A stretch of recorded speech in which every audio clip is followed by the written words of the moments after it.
before we get there, I do want to talk about your lineage with the UGK Records family, because that was I can remember the first time I met you. I was with my brother, rest in peace. He was with a girl. She had a cousin named Lexi. Lexi was cool. I think it was at Fast Eddie's. And then next thing you know, you were there. You had on the Dickie joint with the UGK logo on the back. And I was like, damn, I'm looking at the UGK logo and I'm like, shit, that gotta be authentic there, because it ain't no fake ones running around here. Mm-hmm. You know what I'm saying? So I started chopping up with you, and I believe that's when I bought the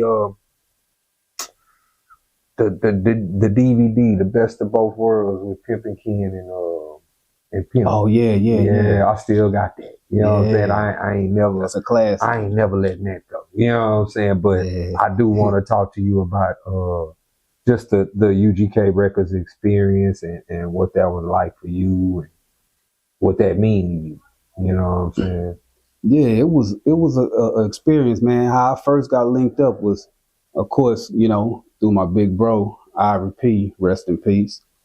You know, and what that was is I was already into the music with Slow Vision, you know, rest in peace to C-Mo as well. And so I already was into the music. And what I did was I ended up meeting He's a Leo through my brother Ivory P and DJ Bird. I met both of them at the same time. We went to this studio just to, you know, chop it up. My bro went to, you know, knock his verse out.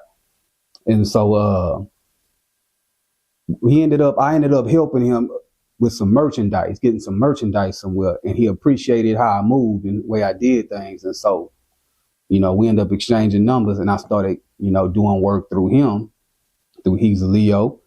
And it was basically through merchandising and different sales, you know, mixtape sales, and, you know, because they was being marketed, because after Pimp passed, they didn't have a lot of structure as far as things in place for each person. So they was still building off of what he left them to build off of, which was unfortunate, because they had a deal on the table, a big deal for all of them. And unfortunately, you know, his passing interrupted all of that.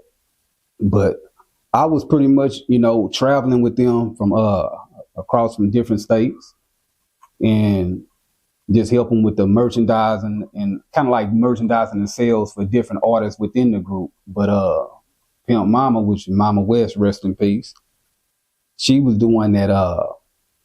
She wanted me to, you know, to be part of what was going on, because she seen I was easy going with everything. I wasn't, you know, moving sideways or doing things or bringing unknown people around and disclosing locations. You know how a lot of people do whenever they, you know, they get close to people like that of stature. Yeah. And so, man, we did a lot of work, man, basically with the sales, and I started recording with of course my brother Ivory P, and of course He's Leo, because we was close. And so, and Big Bub, you know, Big Bub too, you know, we was all basically just putting in work, and I've jumped in the lane with them just slightly, not on the rapping side, but just the traveling, getting his money side. You know what I'm talking about? And so that was my role with UGK Records, man. Not UGK the group, to, you know, for everybody to know, UGK Records was a group that Pimp C had put together before he passed. And he was signing different artists from here to there, here to there.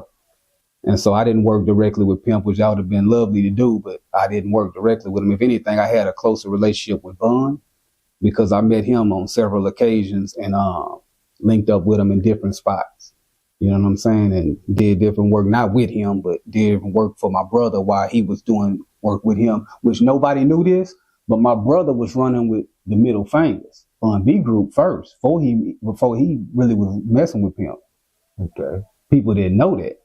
Okay. That's why my brother, if you look closely on his arm, he had that middle finger right here to say, you ain't from the manger, but you get the middle finger. That's what that was.